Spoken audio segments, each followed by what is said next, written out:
嗨嗨，兄弟们！万众期待的流浪终于上线了。我等猫咪3个月，你知道我这3个月是怎么过来的吗？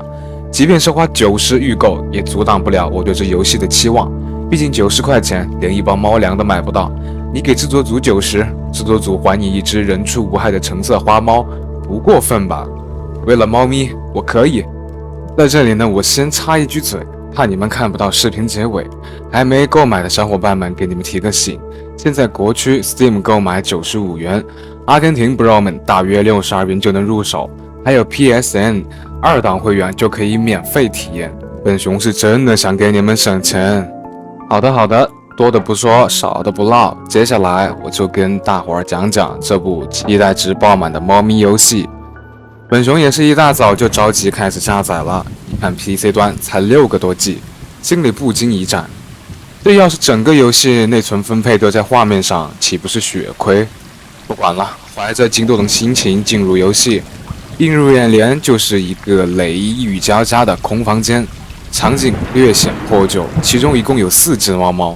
说实话，当时我以为是我能4选1，结果，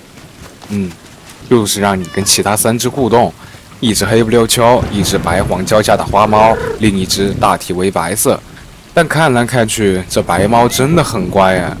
好可惜，要是制作组也能添加一个捏猫环节就好了，一下就戳中多少人的心吧。会打人，因为他一拳就打到我的这个，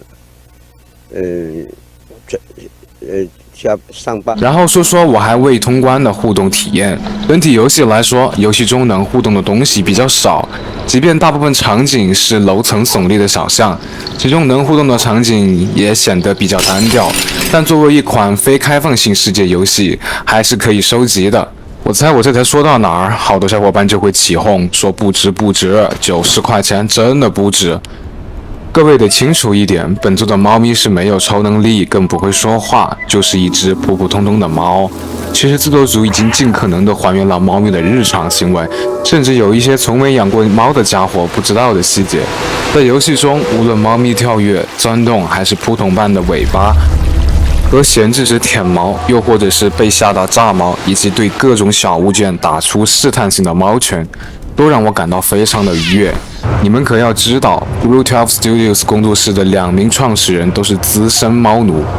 所以从立项之初，他们就决定制作一款以猫为主角的游戏。而这也是本作最吸引玩家的一点。或许很多人的终极梦想就是成为一只猫。除了普通的奔跑、跳跃等行动，迷失对猫又闹又坏的特性也是进行了一定的还原。玩家在游戏中可以冲到正在走路的 NPC 脚下，把他们绊倒；可以在 NPC 工作时喵喵叫或者蹭来蹭去打扰他们，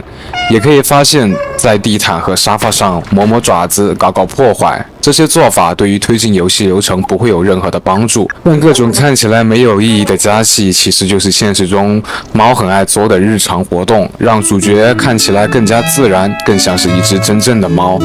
画面效果其实也不像很多人在各大游戏平台又或者是资讯网站下评论那样不堪。对我来说，就冲着猫按 A 能一直喵喵，一直按 A 一直爽这一点来说，我觉得已经能让我睁一只眼闭一只眼继续玩下去了。而且前面也说了，一只普通的猫咪而已，并不期望画面能展示出多惊人的特效。即便早在几个月前看到一些预告视频里就知道宏观世界又是赛博朋克风，难免不会对游戏玩法产生一点幻想。说到底，还是有点期待高于实际了吧。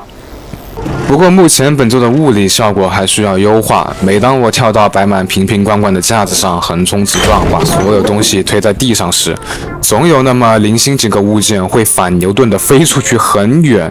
不免有些出戏。然后呢，如果真的要吐槽一下，那就是游戏的细节不够充足，画面效果优秀，可是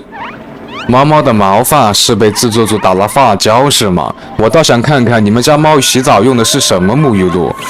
毛发细节处理不够打5星，接着还是细节，也可以说是优化吧。就拿开头用罐子堵风扇口这个场景来说，好歹我猫猫叼了个罐子走过去，松嘴的时候怎么也得让罐子滚2下吧，怎么直接就卡进去了呢？然后发表一个我个人见解，在游戏里很多地方要不就是高楼悬壁，要不就是细窄的铁管和木板。我在体验的时候其实总有一个想法，这么高，要是掉下去会怎么样？然后就有了这样，还有这样，我是真的很想试着掉下去。就是因为游戏制作组设计了这些危险的场景，可是又偏偏满足不了有些玩家喜欢在死亡边缘疯狂试探的心理，给我试的心里直发痒痒。我觉得就算不会坠亡也行，好歹设计一个即将要坠落而拼命反扑的动作吧，这可比撞空气场要好太多了。反正呢，就是说，终于等到你，还好我没放弃。看着很多小伙伴也跟我一样期待了这么久才等到的发售，最后还是以满意的评价给这部游戏画上了句号，我就放心了。总体来说，这部游戏还是值得表扬一下的，一些 bug 和物理效果还敬请制作组后期完善。买了的小伙伴也不亏，并且游戏支持中文，就当是沉浸式体验《猫猫解密历险记》吧。